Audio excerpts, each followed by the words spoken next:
podcast, whatever the heck, of Star Wars, Episode 3, Revenge of the Sith. So, I'm going to break a little bit of I'm going to break our agreement here and actually let Quenspeed talk about this one first.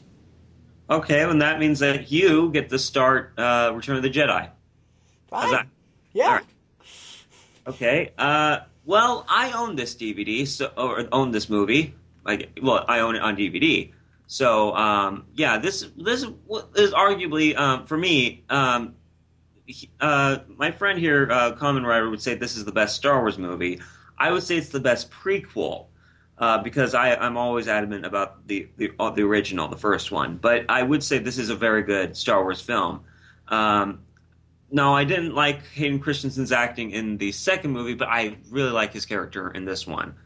It's a very conflicting feeling for, it's a story of allegiances, conspiracies, good villains, certainly, and just a lot of good battle sequences. And it starts off really well.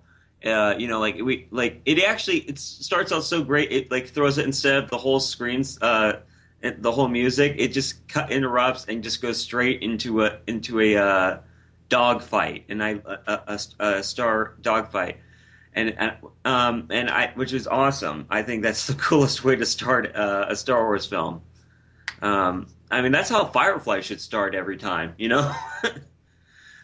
So yeah, I'd say this is a really good Star Wars film. I love Ewan McGregor. Like, he seems a lot more Alec Guinness-ish than he did in the other two films, and that's because they were trying to attribute a lot to. Yeah, they were trying to, gradually morph him into Alec Guinness, and it certainly shows. It really does. My favorite scene, of course, is where he pops down off. Like, it just sounds Alec Guinness-ish, where he falls down off the ledge. Hello there.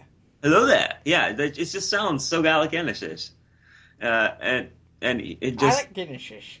Guinness-ish. And it really is a great film. Less Jar Jar. Certainly less Jar Jar. I love R2's little ass-kicking in the beginning. He gets to light some droids on fire. That was really cool. But what's interesting is that to everyone it was obvious, but because I was little, I didn't know. Everyone was playing. Oh, I knew it was Palpatine the entire time, and I just want to say to all those people that said that, screw you. Just thanks for ruining it for us. Well, I'm sorry to burst your bubble there, Quen, but I knew it too. Shut up. I was a kid. How was I supposed to know? How old were you when the movie came out? I was 10. Or not 10, 12. Yeah, well, the reason I let Quenspe start this one off instead of me was because, really, I don't really have anything bad to say about this one. The only thing I have... There's only one bad moment in the entire film, for me. And that is? I die of a broken heart. Oh. She lost the will to live. Yeah. No, trust me, do you realize how many more suicides there would be if the people could just die from losing the will to live? Yeah. It's like, I just saw her just 5 minutes ago, and then she died. Yep. She just lost the will to live. Yep. I'd be dead. Trust me. There's so many days I wish I lose the will to live. Do you realize how many people would be dead? Yep. Stupidest way. That's the stupidest death I've ever seen. Yep. And it's actually contradictory to the statement in Return of the Jedi. Yeah. Supposedly, Leia knew her mother. Leia knew her mother. Like, she didn't say, "Oh yeah, by the way, she died while we were born." Yeah. Yeah. Well, what she's actually referring to is Bail Organa's wife, not Leia. they were never told about their actual mother. Yeah. You know, so that's why I let Quensby start off this one. Because really, besides the died of a broken heart And thing, lost the will to live. Yeah, besides that, I don't really see anything bad with this movie.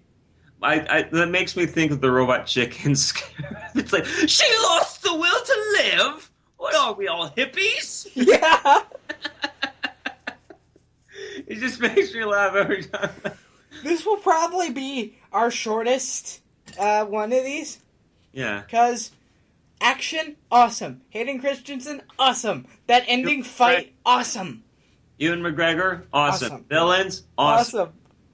Just everything about this movie is awesome. The cinematography, awesome. The fact that it ends where the first movie begins, that it comes full circle, Mm-hmm. I thought this is just, and of course everyone's favorite sequence. No.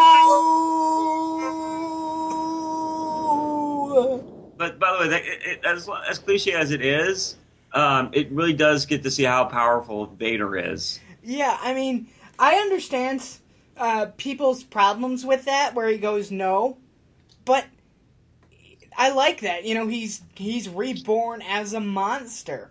Mm-hmm. You know, Frankenstein style.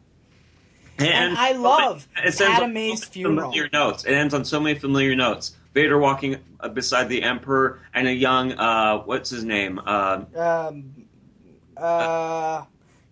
his name? The guy that's like, Uncle Owen. Ready? Uncle Owen, ready? You know. Yeah. Grand Moff Tarkin. The young person he's walking by is a young Grand Moff Tarkin, and it's incredible. Like there's so many notes that ends on a built in construction Death Star. Here's a question about that, and I don't know if that was explained or not in The Force Unleashed because I don't really remember. Why the heck did it take them so long to build that Death Star? Okay, you build a Death Star. Let's see how long you take. Well, no, but it seems like it's at least half done by the time Darth Vader, Anakin, gets on it. Like, and then Luke is supposed to be like, I think he's like they say he's like 25, 20, right? 26. Yeah. So it's like it was just done like a month. And they still haven't put a force field over the show. Yeah, I'm like, you fuck nuggets. Why is there no force field or anything? And I mean, it's like one torpedo, bam, 20,000 million Republic credits wasted because some guy couldn't figure out to put plywood over that. Well, sorry for my language, by the way, but that's something that's always bugged me. In Blue Harvest, I like the explanation in Family Guy that they didn't do it because it looked tacky. Yeah. But that's why I like the fact that they have a sense of like fashion. It's just like it won't look like. Well, but the thing is, that is why there are little problems that, to me, even though I love the original Star Wars Episode 4, that's why it is not my favorite. It just but I think it just like they did that just for the sake, like, what, you have the most powerful battle station in the world. You wouldn't think that would be an issue. Event would be an issue. Like, I know, but like there are two things in Episode 4 that really have brought it down as I've gotten older. Yeah. Well, I mean, to me, it'll always be a classic. But yes. The Episode 4 is awesome. Don't get me wrong. I love Episode 4. But there are two things with that bug me, which don't bug me in Episode 3. The whole thing with Luke being called Luke Skywalker and Obi-Wan being Ben Kenobi. It's how the heck could no one find Obi-Wan?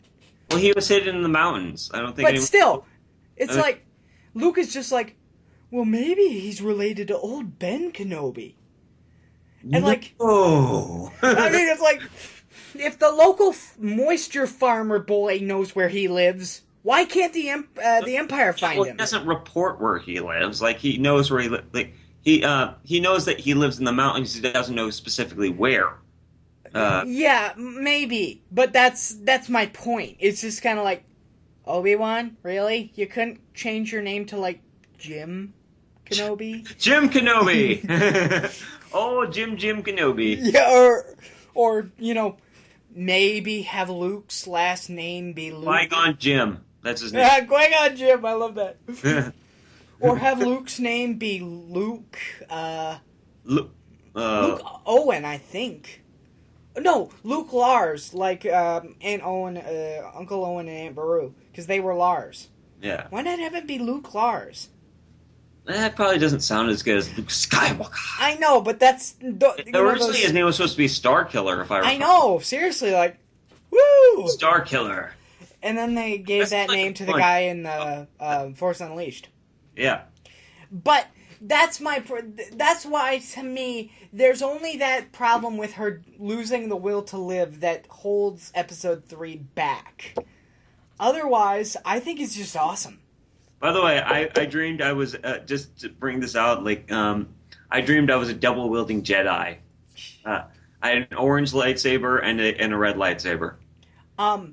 Like, another thing that I really love about Episode 3, and it's just a small moment, but I love that Anakin decapitates Count Dooku. Oh, that's awesome. You can't, like, that's just like... I'm just like, oh, snap! Yeah, that'll get you to the dark side. And it's like, wouldn't Obi-Wan be like, Anakin, that was killing a man. True, it's Dooku, but, like, you just straight up murdered him. Well, I think Palpatine would have backed him up, saying, like, no, I ordered him to do it, so... Still, but Obi-Wan says nothing. Well, he was unconscious, if I recall. Oh, okay, that makes kind of sense, because, I'm like, seriously? He just decapitated Count Dooku? Like, no one says anything? Dooku knocked Obi-Wan out, so, like, he really had nothing to say in the situation. Yeah, no, okay, well, yeah, you're right, okay. There's that. But I think even then, it's like, well, I mean, and Palpatine would have backed him up, so saying, like, oh, he had no choice, kind of. Okay, and another thing I don't understand about Episode 3, and this is just something stupid, the entire Jedi Council goes to fight Emperor Palpatine. And they all die, except for Mace Windu. Like, seriously. These are not Padawan learners. The only one that lasted a second longer than the other ones was the fish guy. Yeah, like, they're not Padawan learners. They are the Jedi Council. This, like, 80-year-old dude kicks your butts and kills you all. He's fast, apparently. I know, but I'm like, these are, like, there's not even a... Because if you look at it, the scene, it looks like they're fumbling with their lightsaber. It's like, yeah, I mean, that was one thing that bugged me. It was like, there's, that should have been a grand fight. The Emperor fighting all, like, 5 dudes. Or however many obviously he has to win because he lives off. Well, no, I know, but still, there should have been some kind of grand fight. I agree. No, I'm saying I agree. I think it would have been awesome if they could have choreographed multiple Jedi fights. But I think they were saving it up to see for Yoda versus Palpatine. Yeah, but I hated that. Yeah. Like, I always thought, wait, why is Yoda going into hiding on Dagobah? I mean... Because he lost his lightsaber, so there's really nothing he could do. All the Jedi are dead, so it's kind of a lost cause at this point. Yeah, but I was like, dude, you can literally take the Senate seats or whatever and throw them like, discs. So can Palpatine.